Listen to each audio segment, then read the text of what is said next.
Bonjour tout le monde, merci de me retrouver pour cette nouvelle vidéo. Aujourd'hui nous allons créer un porte-monnaie en kit que j'ai trouvé à 3,99 chez Nose. Donc il y a le gabarit et la fermeture, par contre il n'y a pas le tissu. Donc à l'arrière on voit différents modèles qu'il peut y avoir. Donc à l'intérieur, comme je vais vous dire, il y a juste le gabarit qui est en plastique mais très pratique puisqu'il ne se déchire pas. Et la fermeture du porte-monnaie. Donc là la notice est traduite en plusieurs langues. Elle est très facile à suivre, donc vraiment, et c'est vraiment très bien fait.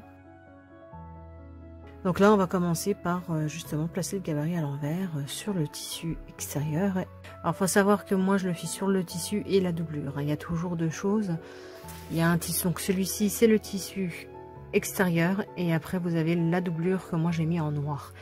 Alors, je fais tout en même temps. Hein. Je ne fais pas l'un derrière l'autre. C'est que je crée les choses en même temps. Donc là, je prends tout simplement un feutre noir et je viens tracer tout autour du gabarit et vous voyez il y a des espèces d'encoches à 1 cm vers l'intérieur, vous tracez également à l'intérieur. Et donc là je coupe, vous avez sur les côtés là où j'ai mis une espèce de vague des encoches, donc c'est pareil, vous coupez les petites encoches là, que ce soit sur le tissu ou la doublure.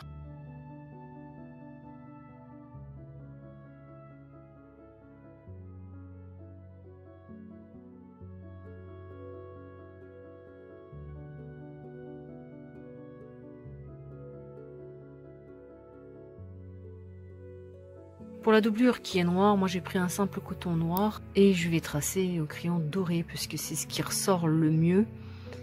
J'ai pas pris ma craie, j'ai une craie jaune mais je l'ai pas prise parce que elle va pas dans les petites encoches justement pour tracer la limite là où va venir en fait mon aiguille de ma machine à coudre. Donc ne pas oublier les encoches sur les côtés, c'est un repère en fait.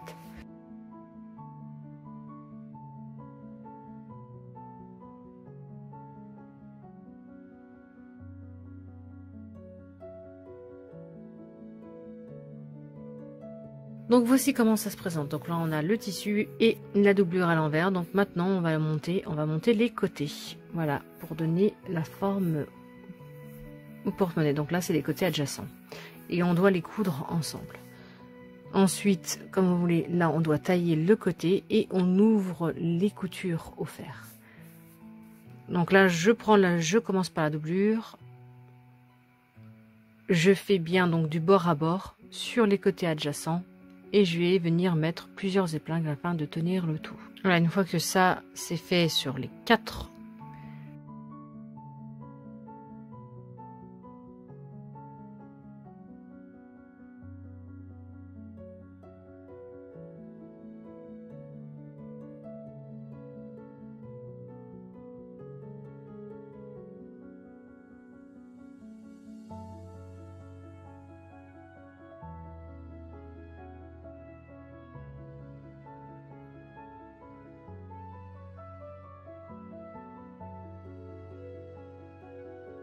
côté du porte-monnaie, en fait, ce que je vais faire, c'est prendre ma machine à coudre et coudre, voilà, ici. Donc voici ce que ça donne, donc pour la doublure. Et on voit mieux, en fait, sur le tissu, vous allez voir. Donc là, on voit, hein, ça donne déjà bien la forme. Vous avez là les côtés. Et donc, on voit bien ce que ça donne sur le tissu. Donc là, c'est cousu comme ça.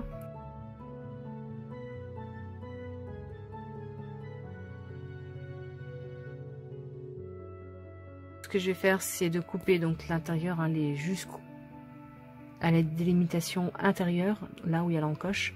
Ça, ce sont les côtés. Hop, on coupe jusqu'au trait intérieur. Donc là, on dégage ce qu'on appelle, on dégage les angles, c'est afin de ne pas avoir trop de tissu quand on va le retourner. Pas trop d'épaisseur. Moi je les dégage pas mal, donc je fais pareil. Je coupe également sur chaque côté jusqu'à l'intérieur. Et donc ce que je vais faire pour ouvrir les tissus, je prends un mini fer. C'est vraiment tout petit et là j'ai un tapis spécifique pour le faire. Donc on vient juste ouvrir ce qu'on vient de coudre et hop, un petit coup de fer. On le voit mieux sur le tissu, vous voyez. Hop, vous ouvrez et vous repassez. Ça permet également de ne pas avoir trop d'épaisseur dans le porte-monnaie. La doublure qui se retourne et qui va dans le porte-monnaie là où il y a le tissu. Après, ce qu'on fait, c'est qu'on va coudre tout le long de la couture en laissant un trou afin de repasser le tissu à l'extérieur.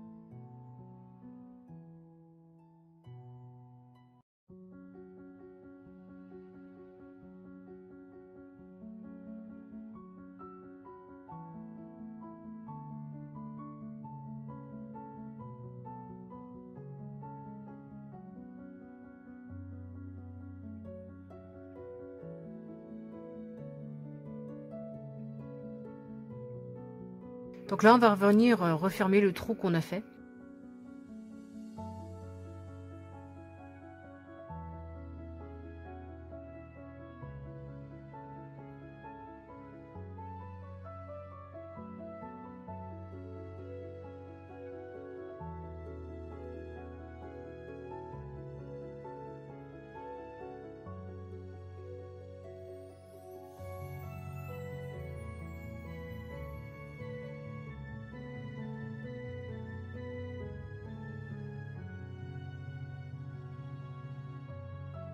Hop, un nœud, je coupe. Donc voici la fermeture. Donc il faut l'ouvrir pour pouvoir bien mettre le tissu.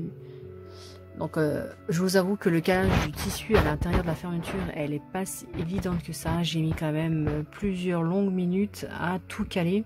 Donc vous voyez, ça se cale comme ça. Vous avez les côtés qui viennent juste sur côté. Donc voilà, là on voit un peu plus ce que ça donne sur la forme. Ensuite, il faut pour moi, je prends un gros fil. Et ça va permettre en fait de maintenir le tissu à la fermeture en attendant de pouvoir vraiment coudre. En fait, on fait un surfilage. Donc moi, je commence par les côtés, ce qui a été plus facile en fait finalement pour le faire et pour mieux caler en fait mes coins. Donc je vous avoue que c'est assez long, c'est une partie qui est très très longue. Parce qu'il faut toujours bien replacer le tissu. Mais vraiment après pour la couture, pour la couture de la fermeture, ça facilite grandement le travail.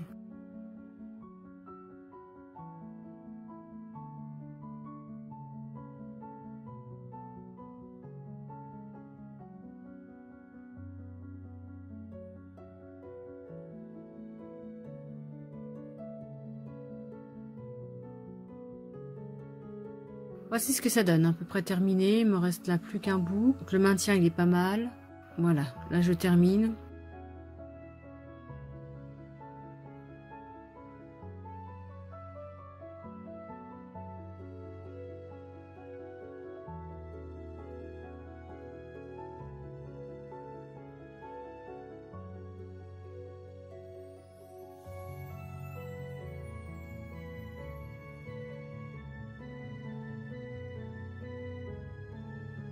Voici ce que ça donne. Donc là, on a surfilé, comme c'était montré sur la notice.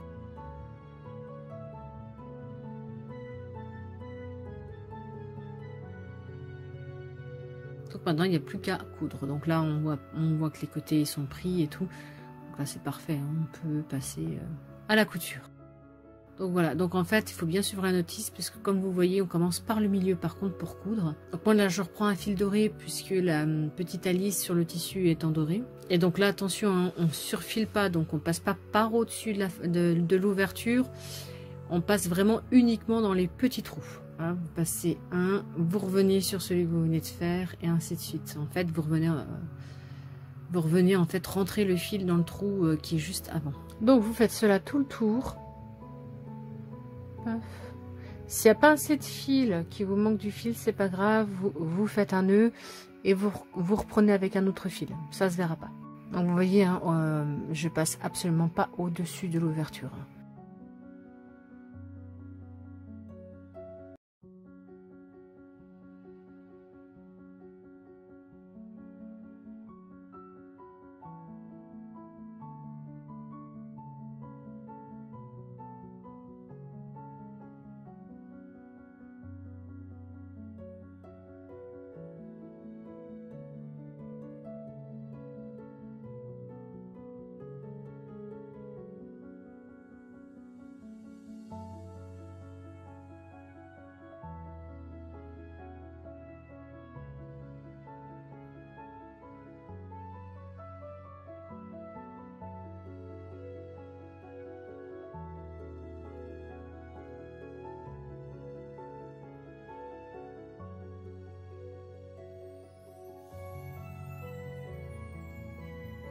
Et voici, on va terminer donc là le porte-monnaie. Donc à la fin, vous rejoignez le premier et vous faites un nœud.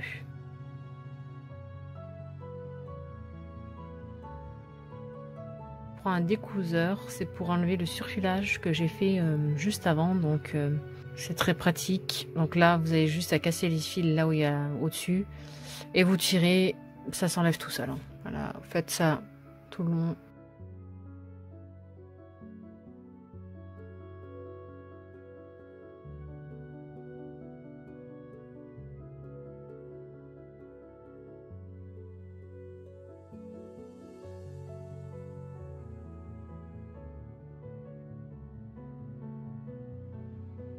Et voici ce que ça donne. Donc là, on a un beau porte-monnaie qui est fermé. Alors, facile à faire, hein, ça prend un petit peu de temps pour la fermeture, je vous dirais. C'est l'étape la plus longue, mais autrement, couper le tissu et le coudre, c'est vraiment très facile et très rapide. Merci d'avoir regardé cette vidéo. N'hésitez pas à liker, à mettre un commentaire. Je vous dis à la prochaine. Bisous!